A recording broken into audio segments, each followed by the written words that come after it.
జై భారత రాజ్యాంగం.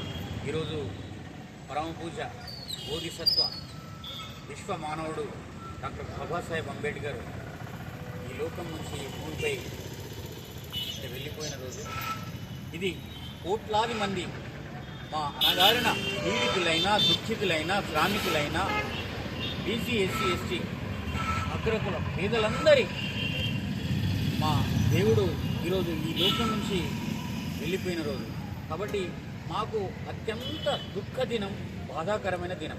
అందుకే మేము బాబాసాహెబ్ కలలుగన్న దేశాన్ని, కలలుగన్న రాజ్యాన్ని సాధించడం కోసం ఆయన స్థాపించిన సంస్థలు, ఆయన స్థాపించిన పార్టీలు, ఆయన చేసిన రాజకీయ మార్గదర్శనంలో ఒక రాడికలిజం తోటి, ఒక ఆత్మగౌరవంతో అధికారమే లక్ష్యంగా పార్లమెంటు వేదికగా అనేక చర్చలు చేసిన బాబాసాహెబ్ అంబేద్కర్ మా వర్గాల కోసం భారత రాజ్యాంగం అనే ఒక అద్భుత గ్రంథాన్ని, ఈ దేశ నైతిక అధిశాసన గ్రంథాన్ని మాకిచ్చి ఇలా స్వేచ్ఛ, సమానత్వం, సోదర భావాన్ని, మాకు ఎంతో విముక్తిని, కోట్ల మంది పేదలకి పడ్డ సంఖ్యలను ఆయన విముక్తి చేశాడు. అందుకే మా దేవుడైన బాబాసాహెబ్ అంబేద్కర్ కలలను నెరవేర్చడం అంటే ఆయన ఆశయాల్ని నెరవేర్చడమే.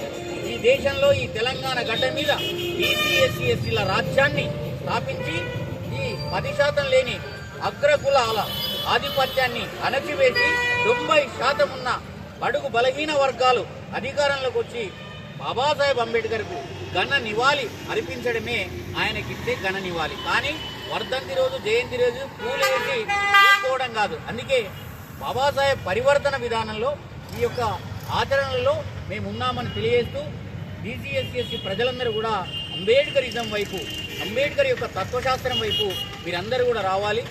ఆయన లేని మన బతుకు లేదు.